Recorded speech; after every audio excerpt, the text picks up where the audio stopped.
She gave birth to 5 cubs in a storm. 4 of them were born with the golden coat of their kind. 1 was born white. And from the very first moment, the world treated them differently. This is the story of Zuli, a mother tiger, and the cubs she could not save. Welcome to wild surge life.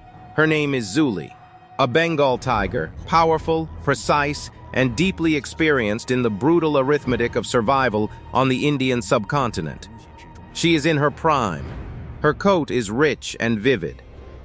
Her movements carry the particular confidence of a predator who has never seriously questioned her place at the top of this ecosystem. But today, she is not hunting. Today, she is preparing for something far more demanding than any hunt. She finds her mate first.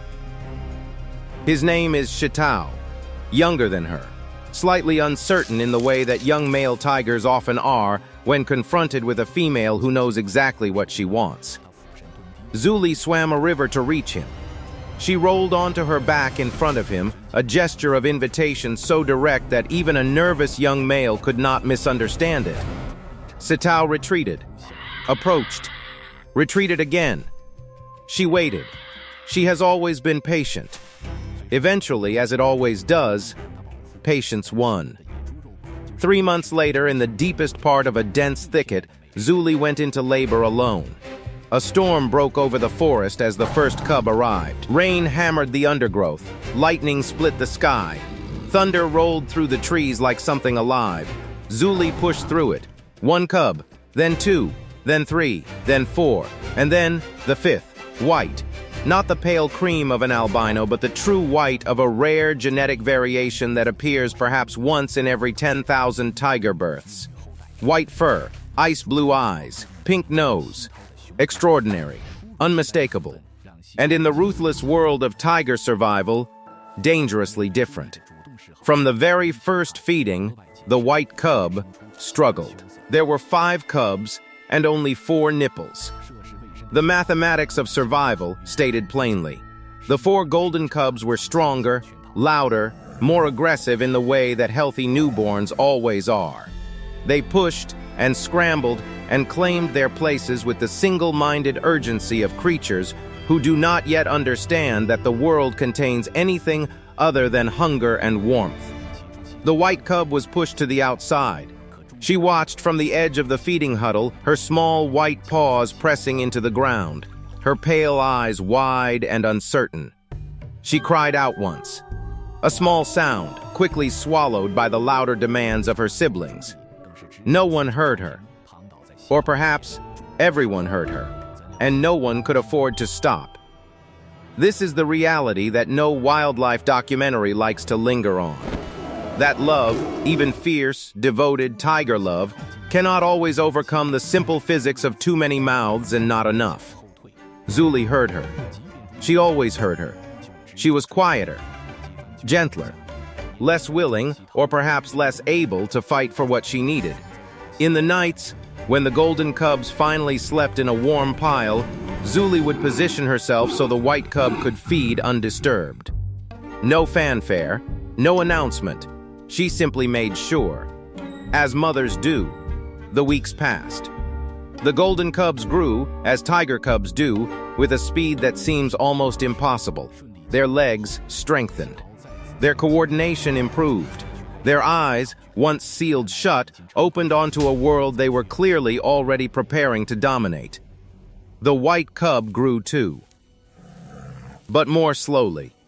At 7 weeks, when her siblings had nearly doubled in size, she was still small. Fragile in a way that had nothing to do with her color and everything to do with the accumulated disadvantage of those early weeks when she could not compete. She walked with a slight wobble. She fell behind when the family moved. One afternoon, she fell too far behind. The family moved on. Zuli was leading the group. Her attention divided, as it always was, between the needs of 5 young cubs and the constant vigilance required by a forest full of danger. The white cub called out. Her voice was small, too small to carry far enough. She was alone. Zuli returned for her. But something else had happened while she was away. She had crossed into another female tiger's territory inadvertently in the chaos of managing 5 cubs in unfamiliar ground. The territorial female did not hesitate.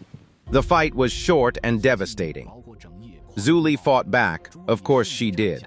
But she fought at a disadvantage, surprised and outnumbered by circumstance. She limped home. Her elbow and abdomen were deeply wounded. Injuries that would take weeks to heal fully. Injuries that made hunting, already the most demanding physical challenge in nature, nearly impossible. For 5 days, humans brought food to the den site. The white cub ate. The golden cubs ate. Zuli ate, barely, saving what she could for her young. The white cub, so small, so quiet, so different from the beginning, held on for those 5 days with everything she had. On the 5th day, she let go. Zuli did not accept it immediately. She carried her white cub in her mouth, gently, carefully, as if she were simply moving her to a safer location. She walked in circles.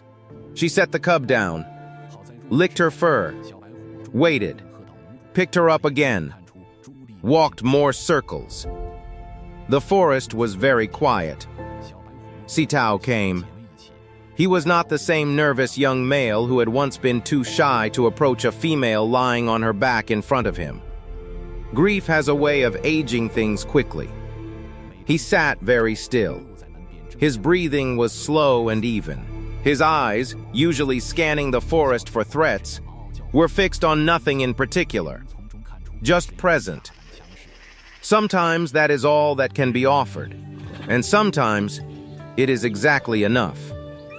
2 tigers, side by side, mourning in the particular silence of animals who feel lost but have no language for it. The night passed. They did not move. In the morning, Zuli made a decision. She carried her white cub deep into the thicket, away from the den, away from the other cubs, away from anything that might disturb what came next. She ate her. This is not brutality. This is a mother's final act of protection, ensuring that her cub's body would not attract scavengers to the den where 4 other cubs still needed to be kept safe, ensuring that nothing of her child would be left for something else to find and defile. She covered the remaining traces with grass and leaves, carefully, methodically, the way she would cover a kill she intended to return to.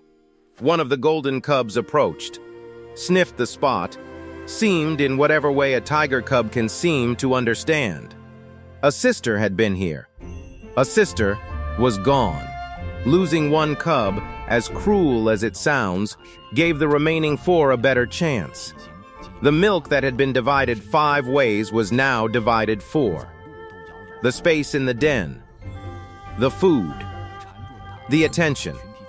4 cubs, already stronger than their white sister had ever been, would now receive everything Zuli had to give. She had not failed her white cub. She had given her everything possible for as long as possible. And when the end came, she had been there. Every moment. Until the very last one, the golden cubs grew into what tiger cubs are supposed to become. Bold, strong, increasingly confident in a world that would one day be theirs to navigate alone. Zuli healed. Her wounds closed. Her hunting returned. Her territory held. She had lost 1. She had kept 4. In a forest that takes everything it can, this is not failure. This is what survival looks like from the inside. There is a kind of love that the world does not celebrate, because it does not end happily, because it does not overcome the odds, because it simply endures for as long as it can and then lets go. Zuli knew that love. She carried it in her mouth through the dark forest on the morning after the storm.